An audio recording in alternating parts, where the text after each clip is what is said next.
Hello, I am Nico Pengin. This is the interview with SMASHWORDS.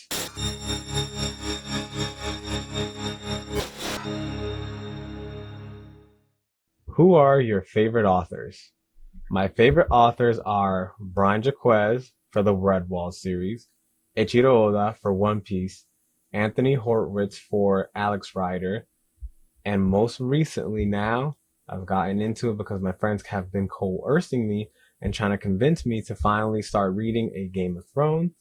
I've read the first book, but I haven't yet read the whole series, the um, A Song of Ice and Fire book series.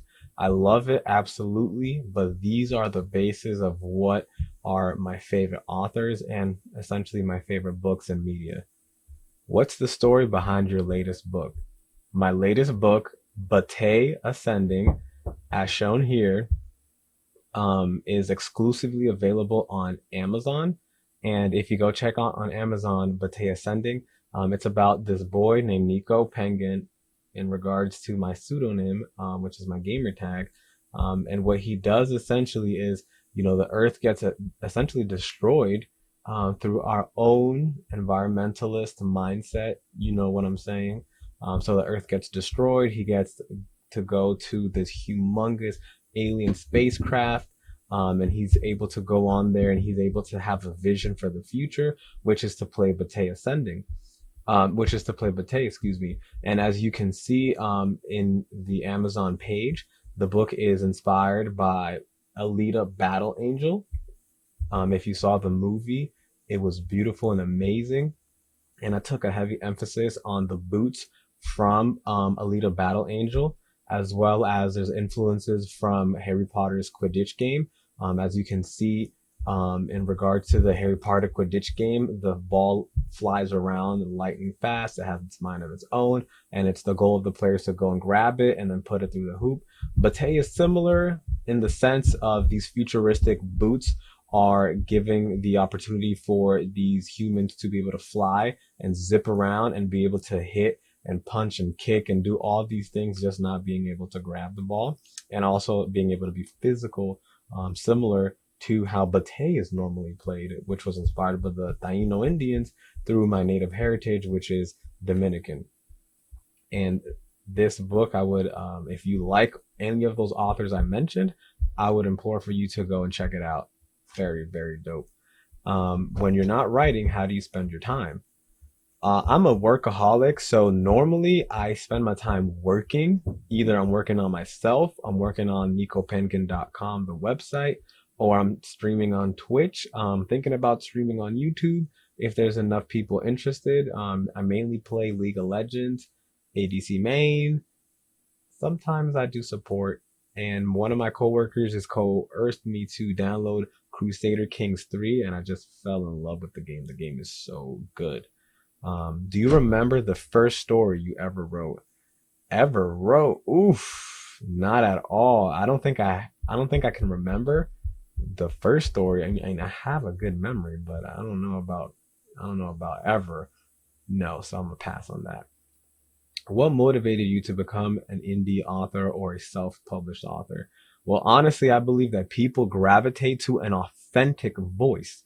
And since my voice is very loud and has the capability to be thunderous if I wanted to, and very clear without stuttering, since I don't need to stutter about things that I'm super confident about, I believe that people will gravitate naturally towards a voice like that. And if I don't need to be loud and I can be very concise and clear about my intentions, then I feel like as an indie author, people will be attracted to somebody who knows who they are. They're happy to write for themselves and they're happy to let others in on what I have going on, such as my friends and whatnot. What inspires you to get out of bed each day? Honestly, my desire to be the best that I can be for the people that depend on me. That's my ultimate inspiration. In my head, it might not be necessarily the truth, but in my head, my mindset is that without me, they would have nothing. So I have to make sure that I'm pushing myself constantly, innovating because I have people that depend on me.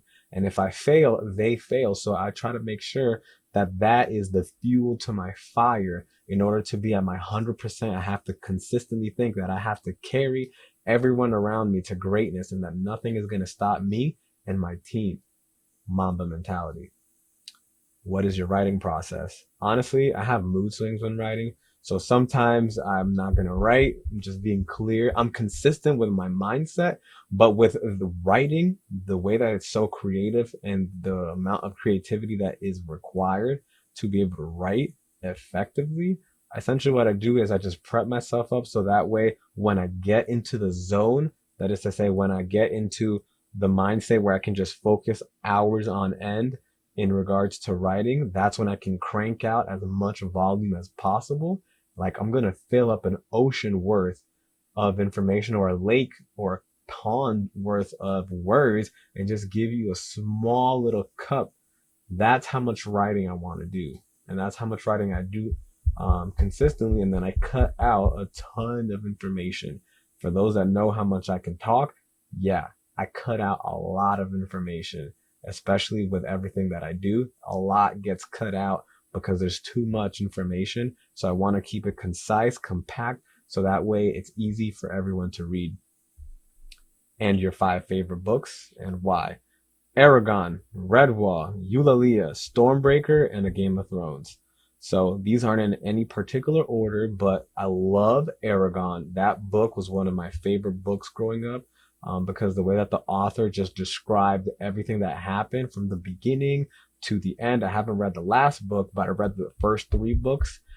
The way that he just describes everything, as well as the specifics into each person's individual race, as well as the intricacies of those races, the differences between certain elves that may be quote unquote holier than thou, but even those races still have some naughty seeds.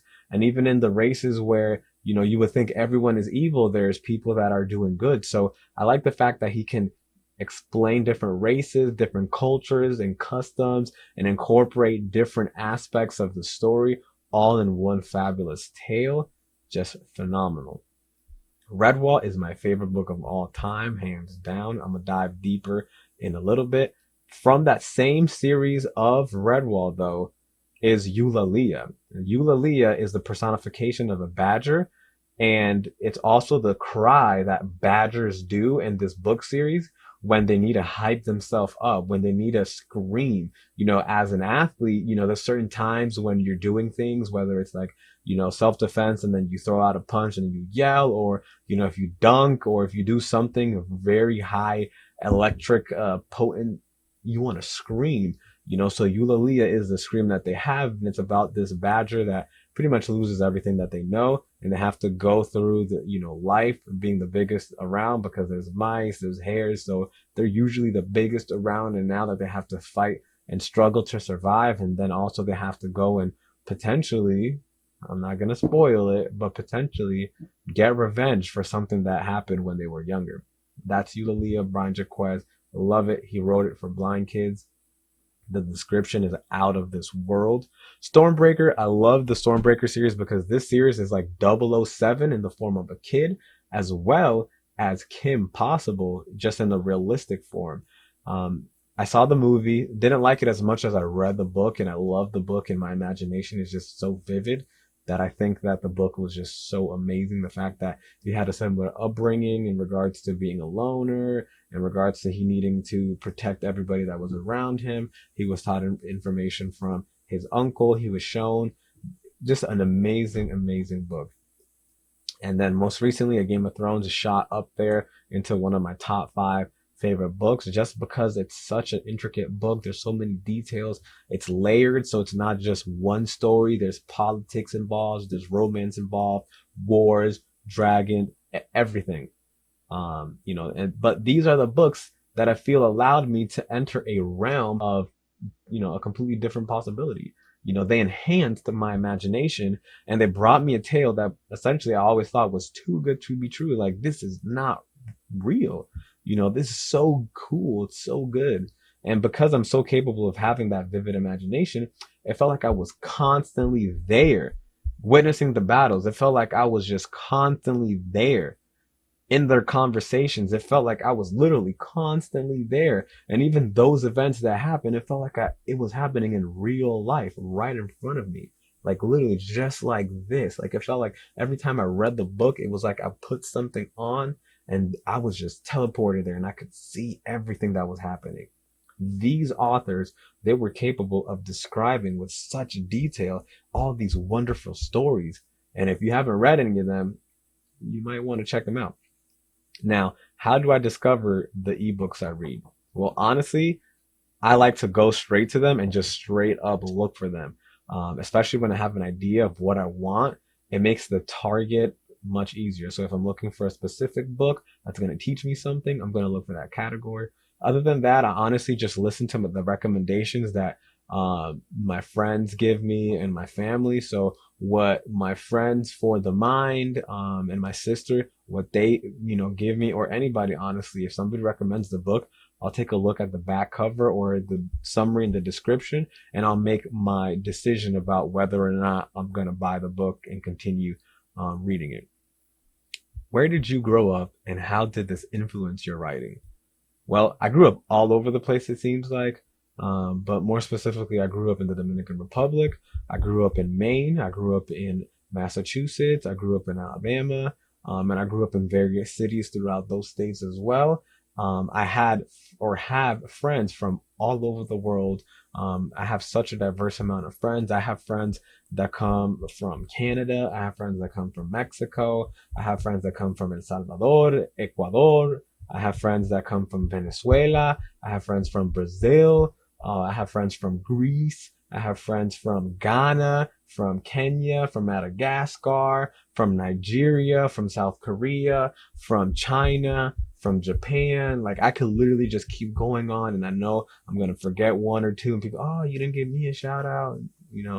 Puerto Rico, so many different places, and I could just keep going on. Vietnam, like literally, I'm gonna miss out on somebody. Somebody's gonna hit me up like, oh, you didn't say, St. Thomas, or you didn't say the Virgin Islands. It's like, guys, there's so many people that I've literally met. So I feel like all these people had such a great impact on my writing just because I was able to understand different people's cultures. Ridiculous that at such a young age, I was able to literally connect with all these different people, and some people don't even know cultures outside of their own. So I'm just so excited that I was exposed to all of that at such a young age, and I was able to understand and befriend a lot of them and pretty much assimilate, because some of them, think that I'm from their culture when they see me. And then, if I say a few words in their language, they might be like, oh my gosh, he's just like me. Um, what is your greatest joy in writing for you? Honestly, is having my vivid and lucrative imagination just run absolutely wild. When I write, it just seems as if another person is writing what is in my thoughts, and I can just focus on writing. So this allows me to be completely honest with myself and what I'm creating with just my mind. It's completely crazy and absurd to have thought about the fact that I can futurize my ancestors' culture into a sport with awesome technology that's never been created before or is currently in the process of being created in the form of the Bate series, with Bate Ascending starting it off. No one else can say that they had that as a thought and put it out. I'm always going to be amazed at what my mind is just capable of creating. A lot of people, oh, this guy's crazy. But the fact that I'm able to create all this, it allows one part of me to be very creative and very descriptive with the stories, and it allows another part of me that feels like I have to work extremely hard at the same time in order to just keep up with all this ever expanding thought process that I have. And it's my greatest joy to be able to create something written and then to see the faces of my friends and family when they might not understand when they read it, but when I explain to them, that it's like Alita Battle Angel and that you gotta mix and match certain stories and certain concepts in order to understand, boom, the beauty of this story. Like once you understand how the game is played and how they're living and residing, then the story can truly take off, which is amazing. And I just love it when people have the face where they're just like, oh my gosh, now I completely understand what you're talking about. Now I understand the story. And it's my greatest joy, it's my greatest form of happiness to be able to do that. Creating something for others to enjoy, to laugh, maybe cry. I just cannot imagine a greater joy as an author, as a writer, as a person, honestly, than this sensation, because I can affect other people's emotions in a positive way. How do I approach cover design? Honestly, I look for people that can understand my thought process and the vision for the project. I have a lot of things going on at the time, so the number one thing that I need is somebody that wants to at least understand my vision first and foremost, so that way it's an easy execution. And currently, I have a few individuals that are my close friends that are actually going to be helping, so I hope you guys stay tuned with that. What do you read for pleasure? Honestly, just One Piece and Tower of God. Thank you, Shonen Jump, for allowing One Piece to be on there. It gives me the opportunity to read it, as well as webtoons. Thank you guys so much for doing that. Those are my absolute one and two pleasures, One Piece and Tower of God, in that order. Now, for my guilty pleasure, Lore Olympus on webtoons, I absolutely love it. I've always loved Greek mythology. I've always loved the history of different cultures and ethnicities. So the fact that the author of Lore Olympus was able to incorporate all these Greek mythologies into a romantic novel or a romantic webtoon and be able to continue expanding and explaining the story, it's just amazing. Like, I didn't know Hades' wife had such a big influence on who he is as a person, and just watching the story, I can completely understand, and it makes me want to do some more research into that. But I just completely love it, and I can't put him down. I wish I could just fast pass all the way until the end of the story. It's so good. What is your e-reading device of choice? iPhone, hands down, no questions.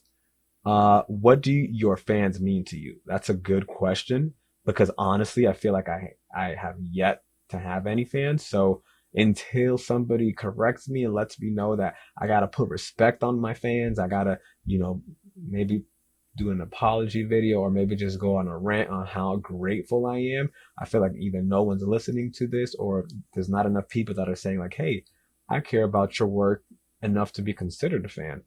So until then, until somebody obligates me to put respect on them as my fan, as fans of Nico Pengin, not happening. But once it does, I'm going to show so much love and care, because you guys will definitely help shape who I am as well as this story. When did you first start writing? I'm going to take this as when did I first start writing seriously, which is probably at 16 years old. This teacher at my sophomore year in high school, he lit a fire within me. He explained that we don't have to stay within the box when writing, which I know is kind of like, of course, everyone knows that. But no, no, no. He almost kept like preaching that in life, we may live within boxes and we may be caged, but when we write, when we're capable of writing, we can be free and even liberated from all of our shackles, which is a crazy thought to have. Then we dissected J. Cole's Problems, which is a song, for the whole class, especially the verse 2, which he titled Dear Mr. Policeman as a poem. We didn't know that it was a poem, that it was a rap song at the time. We thought it was a poem. And when he did that, it just expanded my mind on the world. How the illusions are given that a black man is portrayed as a thug, but they are all highly educated simply because they're driving an expensive vehicle. The system is rigged in place for them to fail, even though they did everything that the system asked of them. Just mind blowing. He showed me the art and the English within a rap song, and even within theater, especially how he did it with Shakespeare and Othello, which was one of my favorite stories. Can't remember it though, but I just loved it. That fire that he gave me back then, oh, it's still burning bright right now. And I'm grateful for him for being an English teacher in a public school. Just, thank you for that, because it's really helped shape who I am. Especially how he taught us this method called the CEEI method. I still use that to this day. Almost like he taught me a completely different language. And I'm glad because now that language, that higher level language he taught me, allows me to effectively express myself with my words. And the more I write, the easier it is for me to express myself. Now, do you remember the first story you ever read and the impact it had on you? I've read so much, so no way. But the story that had the biggest impact on me was Red Wall by Brian Jaquez. This was, like I said, my favorite book of all time.